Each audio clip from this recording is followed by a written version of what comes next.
RTGA, mieux qu'une chaîne, un monde. RTGA, mieux qu'une chaîne.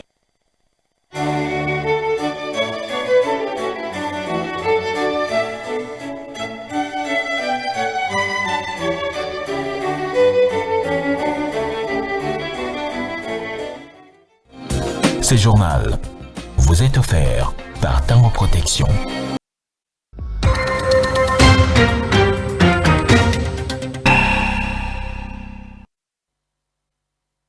Nouveau journal, mesdames, messieurs, je vous présente tout d'abord les titres de cette édition. La République démocratique du Congo va accueillir le 15 novembre de cette année le 9e sommet ordinaire des chefs d'État et de gouvernement de la CIRGL, la conférence internationale sur la région des Grands Lacs.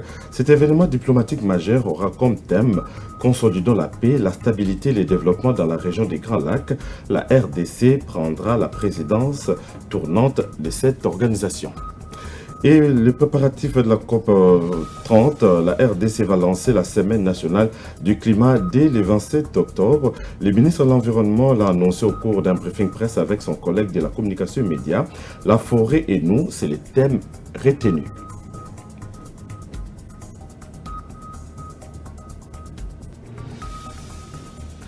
Les Nations Unies réaffirment leur engagement à travailler main dans la main avec le gouvernement de la République démocratique du Congo pour bâtir un avenir plus prospère et plus durable. C'est à l'occasion de la journée mondiale de cette organisation célébrée le 24 octobre de chaque année. C'est tout pour les titres. Dans les nouvelles, la ville de Kinshasa, capitale de la République démocratique du Congo, s'apprête à accueillir le 15 novembre prochain le 9e sommet ordinaire des chefs d'État et de gouvernement de la conférence internationale de la région des Grands Lacs, CIRGL. Ce sommet aura comme thème « Consolidons la paix, la stabilité et le développement dans la région des Grands Lacs ». 8 réunions sont prévues dans le cadre des travaux préparatoires du 10 sommet. À l'issue de ces travaux, bien sûr, la RDC prendra la présidence tournante de la CIRGL. Une fois à la tête de cette organisation, Kinshasa ambitionne de la revitaliser pour lui permettre de jouer convenablement son rôle dans la recherche de la paix au niveau de la région des Grands Lacs. Nous y reviendrons. Les mouvements Sauvons la RDC lancés récemment à Nairobi au Kenya autour de l'ancien chef de l'État Joseph Kabila tenu ce vendredi un point de presse, une première sortie médiatique à Kinshasa. Au cours de cette rencontre avec les journalistes, Seth Kikouni, porte-parole de ces mouvements, a réitéré l'appel de l'organisation d'un dialogue national inclusif en vue de résoudre la crise politique et sécuritaire qui secoue la République démocratique du Congo. Seth Kikouni est porte-parole des Sauvons la RDC. Que le dialogue était important pour nous. Si nous exigeons le dialogue, c'est justement parce que nous estimons que c'est la solution face à la crise que traverse notre pays. Par rapport à la troisième question, relative à la troisième question, s'il s'agit d'une véritable coalition autour d'une vision commune, j'étais présent à Nairobi. Le secrétaire général Franklin Chamala était présent à Nairobi. Le professeur Bemba était à Nairobi. Ils peuvent vous rassurer que nous avons tenu ces conclaves-là dans un esprit de débat ouvert. Nous nous sommes regardés en face, nous avons commencé avec une autocritique. Il s'agit d'une vision commune. Nous avons parlé RDC. Nous avons analysé de façon assez détaillée la crise actuelle. Nous sommes revenus sur les réponses collectives apportées par l'opposition et la société civile face à cette crise. Et nous avons proposé des voies innovantes pour mettre fin à cette crise. Donc il a été question d'aboutir à une convergence d'idées, de visions. Il ne s'agit pas simplement d'un front contre Tshisekedi. La vision aussi est commune. Du 24 au 30 octobre est célébrée à travers le monde la semaine du désarmement initiée par les Nations Unies. Une occasion pour sensibiliser la communauté internationale et nationale sur la nécessité urgente de réduire la prolifération des armes pour construire un avenir plus sûr et durable. Les détails dans cet élément des gloires Kateka rendu par Megui Kabembo.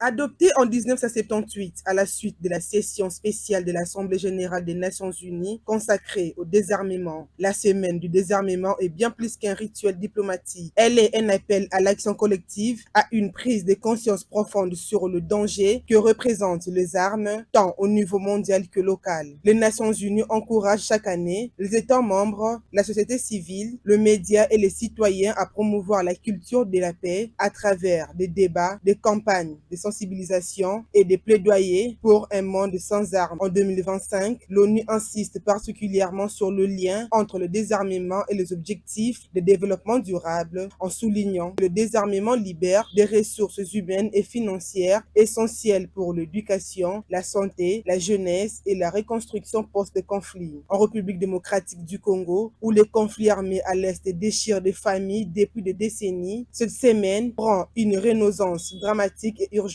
Les flux incontrôlés des armes légères alimentent la violence, ralentissent le développement et détruisent les tissus sociaux. L'Organisation des Nations Unies lance un appel solennel à tous les groupes armés opérant à l'est de la République démocratique du Congo, soulignant qu'il est temps de déposer les armes pour rejoindre le processus de paix, de penser à la reconstruction nationale, à la jeunesse sacrifiée et à l'avenir d'un peuple meurtri. Le désarmement, ce n'est pas seulement un acte militaire, c'est un acte de foi envers la paix, un engagement envers l'humanité. C'est aussi la condition pour espérer un développement équitable et durable dans les zones affectées. Alors que le monde entier réfléchit sur la menace des armes de destruction massive, le Congo interpelle sur les armes qui détruisent les villages chaque jour et les enfants soldats, les femmes violées à cause des armes incontrôlées. Cette semaine n'est pas une commémoration de plus, c'est un rappel que sans la paix, il n'y a pas de développement et sans désarmement, il n'y a pas de paix. Affaire braquage à Kinshasa, la police nationale congolaise a mis la main sur les présumés auteurs des récents braquages perpétrés à Bibois dans la commune de Lancélé et au magasin Sosimex au marché de la Liberté à Massina, présenté jeudi 23 octobre par le commissaire provincial de la police ville de Kinshasa, le général Israël Kantou. Ces individus sont accusés d'avoir emporté des sommes d'argent et causé plusieurs dégâts matériels ainsi qu'un meurtre. Le commissaire provincial Israël Kantou est au micro de votre rédaction. Venez ici dans le cadre des enquêtes qui nous sont en train de mener. D'aucuns ignorent les événements malheureux qui sont passés ces 3 derniers jours au travers de la vie politique de Kinshasa. Il y a eu braquage d'abord au niveau de Bitabé où un sujet libanais a été tué par les braqueurs. Et pas plus qu'hier, il s'est commis encore un braquage à la hauteur de Bibois. Alors la police étant sur les trousses des civiques, nous avons appréhendé ceux qui sont devant nous. En attendant l'aboutissement des enquêtes, nous rassurons la population quinoise, en particulier et en général la population de la République démocratique du Congo, que la hiérarchie s'y penche. La hiérarchie a donné le mot d'ordre qu'on puisse rechercher, arrêter et mettre hors d'état de nuire toute personne qui serait citée de long de près dans ces braquages qui a endeuillé et donné la désolation dans la population de Kinshasa. Voilà pour raison pour laquelle nous sommes venus pour rassurer la population et leur demander d'être confiants à la police, au service de sécurité et de défense, parce que nous sommes en train de travailler pour leur intérêt et à cela, demandons à ceux qui puissent collaborer, toute personne qui aura des informations liées par rapport à ces dames de choses, qui n'hésitent pas de venir nous donner et pour ça va donner des résultats que nous escomptons nous tous. Je vais rassurer la population que parmi des inciviques, quelques-uns sont déjà entre nos mains et ceux qui sont en cavale, nous continuons à les poursuivre Et il demandait à la population de collaborer, de travailler en synergie avec les services de sécurité. Si par hasard ils peuvent avoir connaissance de leurs cachettes ou de leurs lieux de fuite, qu'ils n'hésitent pas de venir nous informer pour qu'on puisse mettre la main dessus et les mettre hors de nuire.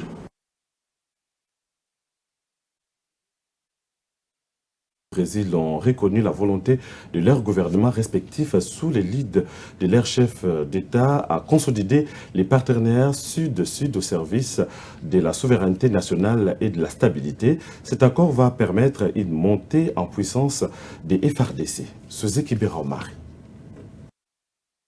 En séjour au Brésil, le vice-premier ministre, ministre de la Défense nationale et des anciens combattants, Guy Kabombo Modianvita, a rencontré son homologue brésilien, José Mucho Monteiro, ministre de la Défense de la République fédérative du Brésil. Les deux personnalités mandatées par leurs gouvernements respectifs ont procédé à la signature d'un accord de coopération en matière de défense, marquant ainsi une nouvelle étape dans les relations bilatérales entre les deux pays. La délégation congolaise comprenait notamment le chef d'état-major général adjoint chargé des opérations et du renseignement, les chefs d'état-major des forces terrestres, aériennes et navales, ainsi que plusieurs experts du ministère de la Défense. La cérémonie a été marquée par le satisfecit du ministre brésilien de la Défense nationale qui a salué la solidité des liens d'amitié et de respect mutuel entre la République démocratique du Congo et le Brésil, tout en soulignant que cet accord est l'aboutissement d'un long processus d'échange technique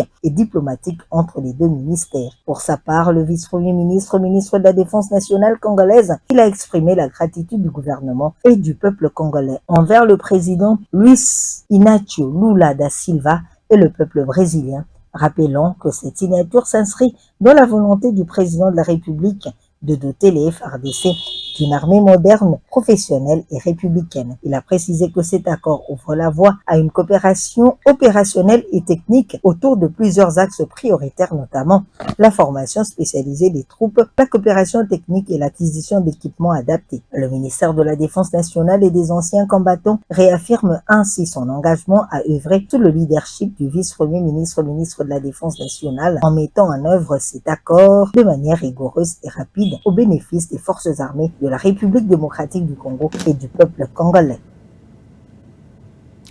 À l'occasion de la journée mondiale d'information sur le développement, célébrée chaque 24 octobre, l'attention est portée en tout cas sur l'importance cruciale et l'accès à une information fiable, équitable et transparente comme levier de développement durable. La suite avec Migi Kabembo. L'information est aujourd'hui un pilier du progrès. Dans un monde interconnecté, le développement ne peut être effectif sans une circulation fluide et accessible de données essentielles à la prise de décision tant au niveau de gouvernement que de population. La Journée mondiale d'information sur le développement, instaurée par l'ONU en 1972, rappelle l'importance de sensibiliser l'opinion publique aux enjeux de développement, notamment dans les pays du Sud. En République démocratique du Congo, comme dans plusieurs pays africains, le défi reste grand, manque de transparence, désinformation et faible accès aux médias dans certaines zones rurales freinent les efforts de développement. Pourtant, des solutions émergent, médias communautaires, plateformes numériques citoyennes et programmes de sensibilisation deviennent des outils puissants d'information. À l'heure où les objectifs de développement durable deviennent une priorité planétaire, promouvoir une information accessible, inclusive et responsable s'impose. Car un citoyen bien informé est un citoyen capable de participer activement à la transformation de sa société. Parlons à présent de la célébration de la Journée des Nations Unies, marquée les 80 ans de l'organisation. Patrice Vawar, coordonnateur résident et humanitaire ad intérim, a à son message souligné que ces années incarnaient une promesse pour bâtir un monde plus pacifique. Les Nations Unies ont à cet effet réaffirmé leur engagement à accompagner la République démocratique du Congo dans ses efforts en faveur de la paix. Suzy Bira Omare nous en parle. À l'occasion de la célébration de la Journée des Nations Unies à ce 24 octobre en cette édition 2025, le coordonnateur résident du système des Nations Unies indique, je cite, « Nous, peuple des Nations Unies, ces mots fondateurs de notre charte résonne avec force ici en République démocratique du Congo. Depuis 80 ans, les Nations Unies incarnent une promesse, celle de bâtir un monde plus juste, plus pacifique et plus durable. Et depuis un demi-siècle de présence onusienne en RDC, cette promesse se traduit chaque jour par des actions concrètes au service du peuple congolais dans l'Est du Congo démocratique, où les conflits armés ont contraint plus de 7 millions de personnes à se déplacer. Les Nations Unies accompagnent aux côtés du gouvernement les efforts en faveur de la paix, du dialogue et de la protection des civils. Face aux violations des droits humains, les Nations Unies accompagnent les institutions pour renforcer la justice, la redevabilité et la dignité humaine. Et dans un contexte où près de 80% de la population vit avec moins de $3 par jour, les Nations Unies œuvrent pour une économie plus inclusive, une gouvernance plus efficace et un accès équitable aux services sociaux. Alors que 28 millions de Congolais sont confrontés à l'insécurité alimentaire, les Nations Unies renforcent la résilience des communautés, soutient l'agriculture durable et le développement des filets sociaux qui protègent les plus vulnérables dans un environnement marqué par les crises climatiques, sanitaires et sécuritaires, en mobilisant l'assistance humanitaire afin de répondre aux besoins vitaux des plus de 11 millions de personnes. Pour les Nations Unies, il convient également de souligner le caractère réciproque de cet engagement avec le gouvernement de la République démocratique du Congo qui apporte un appui substantiel au système des Nations Unies dans la mise en œuvre de son mandat en offrant non seulement les facilités diplomatiques nécessaires à la présence des Nations Unies, mais aussi à leurs actions, mais également en mobilisant les ressources nationales pour soutenir les initiatives conjointes. À quelques semaines de la conférence mondiale sur le climat COP30 prévue en novembre au Brésil, la République démocratique du Congo intensifie en tout cas sa préparation. Le ministre de l'Environnement, Développement durable et Nouvelle économie du climat, le professeur Marie Nyangue, a annoncé le lancement de la Semaine nationale du climat prévue du 27 octobre au 2 novembre. Cette initiative placée sous le thème « La forêt et nous » vise en tout cas à réaffirmer la voix du pays sur les enjeux environnementaux et renforcer sa position en tant que pays solution dans la lutte contre les changements climatiques.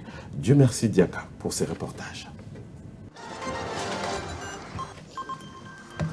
À l'approche de la 30e conférence des Nations Unies sur le climat, COP30, les gouvernements congolais multiplient les initiatives pour affirmer la voix de la République démocratique du Congo sur la scène mondiale. Lors d'un briefing conjoint tenu jeudi à Kinshasa, la ministre de l'Environnement et Nouvelle économie du climat, Marie Nyangue, a présenté les grandes lignes de la stratégie nationale en vue de cette importante rencontre internationale. Au centre de cette mobilisation, la semaine du climat sera officiellement lancée le 27 octobre sous le thème « La forêt c'est nous ». Cet événement, a expliqué la ministre Nyangue, vise à renforcer la concertation entre les acteurs publics, privés et de la société civile autour des enjeux de l'économie du climat et à définir une feuille de route nationale. Cette politique entend aussi structurer la gestion des aires protégées communautaires, notamment à travers les projets couloirs vers Kinshasa Kivu, présentés comme un modèle de gestion partagé entre l'État, les populations locales et les acteurs privés. Mais après analyse, j'ai trouvé qu'il fallait ajouter des éléments importants qui devaient renforcer les réformes déjà enclenchées, mais en même temps mettre l'accent sur les éléments qui devaient permettre à la République de tirer le maximum de revenus dans le cadre de marché carbone. C'est la première fois qu'on va avoir une aire protégée communautaire. Ça signifie quoi, une aire protégée communautaire? Ça signifie que vous travaillez pour la conservation de la biodiversité, la protection de la forêt, mais en même temps, vous travaillez pour la promotion de l'économie verte, c'est-à-dire l'économie qui n'émet pas de gaz à effet de serre, et vous travaillez également et surtout pour les communautés dépendantes des forêts, qui sont composées de communautés locales, que nous appelons communautés locales, et des peuples autochtones. La participation de la RDC à la COP30 s'annonce ainsi comme un moment stratégique pour défendre son rôle de pays solution et revendiquer une compensation équitable pour les services écologiques rendus au monde par ces forêts et tourbières. Le mois d'octobre dédié à la lutte contre les cancers du sein, occasion pour le docteur Micheline Chouma, présidente de l'association des femmes médecins de l'Ituri, d'échanger ce vendredi 24 octobre 2025 avec les élèves du lycée Kingozé sur les cancers du sein. Une rencontre éducative et émotive qui a permis d'éveiller les consciences et de rappeler l'importance du dépistage précoce. Julie Palmé-Sukoui pour les reportages. Au cours de cette séance de sensibilisation, la docteure Micheline Chouma, la présidente de l'association de médecins de l'Ituri, a expliqué les facteurs, les causes du cancer du sein, les signes d'alerte et l'importance du dépistage précoce. Les élèves ont également été initiés à la pratique de l'autopalpation, un geste essentiel pour détecter d'éventuelles anomalies à temps. La population a besoin d'une bonne sensibilisation sur cette maladie. Un appel au soutien des autorités et des partenaires. Face à ces difficultés, le docteur Chouma a lancé un appel au gouvernement, aux ONG et aux personnes de bonne volonté pour soutenir les actions de l'association. Alors, c'est fait ça. Nous demandons aux autorités de nous venir en aide, nous, association des femmes médecins, pour que nous puissions plus sensibiliser les femmes dans toute l'étendue de l'Ituri. Ici, on est qu'à Bunia. Oh là, la province de l'Ituri compte 5 territoires et la ville de Bunia. Nous ne sommes que dans la ville de Bunia. Et les territoires ne sont pas sensibilisés. Aru, Magi, Ambassa, Ndjougou, Irumu, ils ne sont pas sensibilisés. Nous sommes qu'à Bunia. Alors, pour que tout le monde puisse être en possession, à connaissance de cette maladie, il faut qu'on ait les moyens. Alors, nous ici, on œuvre avec nos moyens de bord de l'association. La cotisation de l'association, des membres, pour que Ituri ne soit pas en silence au mois d'octobre. C'est pourquoi nous sensibilisons. Des élèves motivés à poursuivre la sensibilisation. Touchés par cette rencontre, les élèves du lycée Kigonz se sont engagés à relayer les messages au sein de leur entourage. On fait d'abord la gymnastique à la maison avant d'aller d'abord à la consultation. À plus, si tu te sens vraiment que tu es concerné par ça, tu peux aller chez les médecins. Cette initiative, à la fois éducative et préventive, s'inscrit dans la lutte continue contre les cancers du sein, rappelant que la connaissance reste le meilleur arme contre la maladie. Un nouveau système d'encadrement des élèves vient de voir le jour en RDC. La Fondation des Amis de Wichi a lancé jeudi l'école des devoirs. Selon son initiateur Cyprien Wichi Okeri, cette initiative a pour but de venir en aide aux élèves en difficulté et de renforcer dans plusieurs matières gratuites. Nana Bouana nous en dit plus. C'est un nouveau programme qui vient de voir le jour en République démocratique du Congo. Cette initiative des Amis de Wichi a été officiellement lancée ce jeudi 23 octobre 2025 de la commune de Barumbu, ici même à Kinshasa, la capitale congolaise. Le nouveau système d'encadrement des élèves dénommé l'école des devoirs gratuits et le service job étudiant est un projet ambitieux visant à venir en aide aux élèves et à offrir des opportunités aux jeunes en quête d'emploi. La cérémonie s'est déroulée en présence de plusieurs responsables d'écoles, tant publics que privés, ainsi que des élèves bénéficiaires de cette initiative. Le responsable des établissements scolaires ont salué l'engagement des Amis de Wichi et ont encouragé la poursuite de ce projet à travers les 26 provinces de la RDC. Cette initiative aide beaucoup nos élèves à être toujours concentrés. Comme on le dit toujours, la répétition est la mère de la science.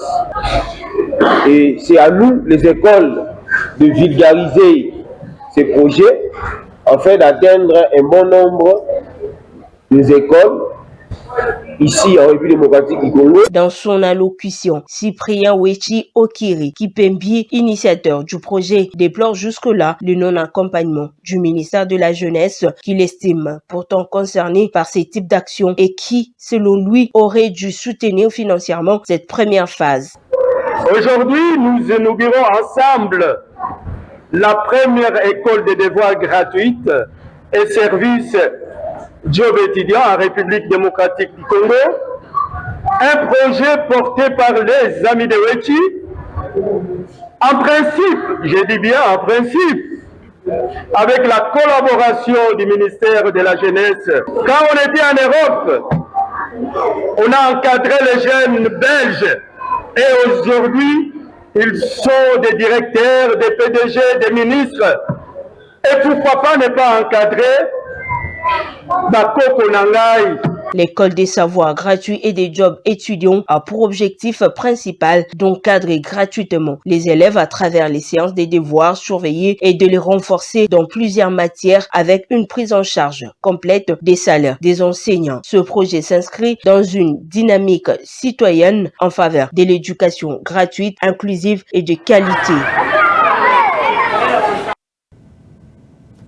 En bref, au Maniema, le phénomène de disparition des sexes, quand on se serre la main à une personne qui détient les gris-gris, attendez, une pratique mystique fait en tout cas la une à Kindu, chef-lieu de la province et en territoire de Lubuntu. Plusieurs personnes présumées auteurs de ces pratiques mystérieuses ont été interpellées puis relâchées faute de preuves. C'est après consultation médicale des victimes à l'hôpital général des références de Lubuntu. Notre permanent dans la région, Roger Bolinda, va nous faire le point.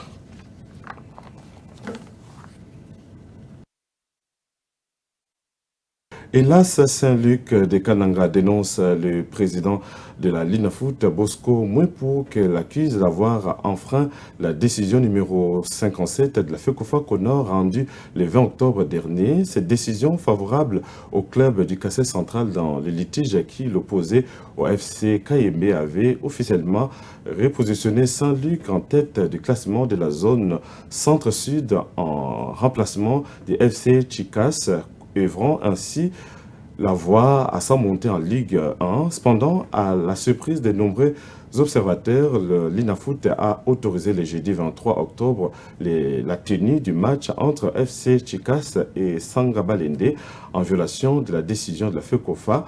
Je vous propose de suivre, on va suivre dans nos prochaines éditions la concours de Kananga avec Donald Kabasile.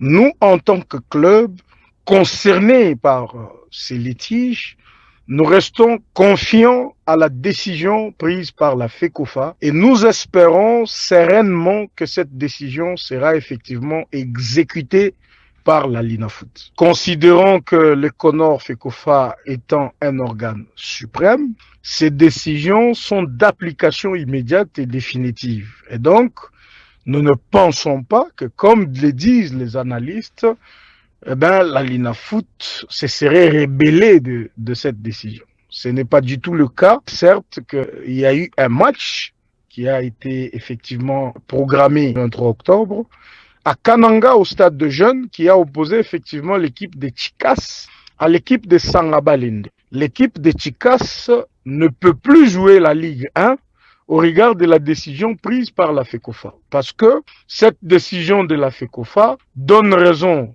à l'association sportive Saint-Luc qui reprend les 3 points, qui gagne le FC KMB par forfait et par conséquent, Saint-Luc devient premier de son classement, on va dire, dans la zone centre-sud A. Ça veut dire que le FC Chicas ne peut plus jouer la Ligue 1. C'est même pour ça que nous en appelons à tous les clubs à engager dans la Ligue 1 illico cash, justement quand ils seront appelés à être face au FC Chicas, justement de mettre des réserves parce que c'est un club qui n'est plus désigné à jouer la Ligue 1. Parce que Saint-Luc a gagné le procès devant la FECOFA. Nous restons confiants et nous espérons que la Linafoot, qui a toujours été respectueuse de lois sur le sport, pourra appliquer cette décision qui sort ses effets à la date de sa signature. Mesdames et messieurs, avant de nous quitter, je vous rappelle les titres. La République démocratique du Congo va accueillir le 15 novembre de cette année le 9e sommet ordinaire des chefs d'État et de gouvernement de la CRGL, conférence internationale sur la région des Grands Lacs. Cet événement diplomatique majeur aura comme thème « Consolidons la paix, la stabilité et le développement dans la région des Grands Lacs ». La RDC prendra la présidence tournante de cette organisation. Préparatif de la COP 30, la République démocratique du Congo va lancer la semaine nationale du climat dès le 27 octobre. La ministre de l'Environnement l'a annoncé au cours d'un briefing presse avec son collègue de la communication et médias. La forêt et nous, c'est les thèmes retenus.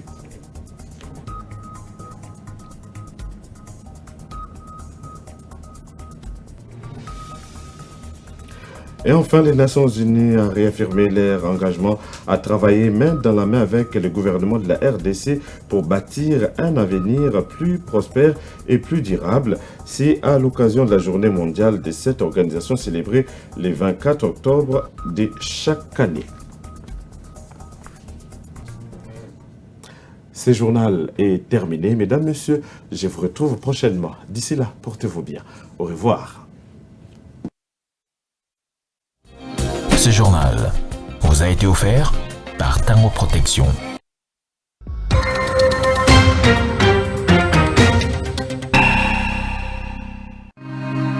RTGA, mieux qu'une chaîne, un monde. RTGA, mieux qu'une chaîne, un monde.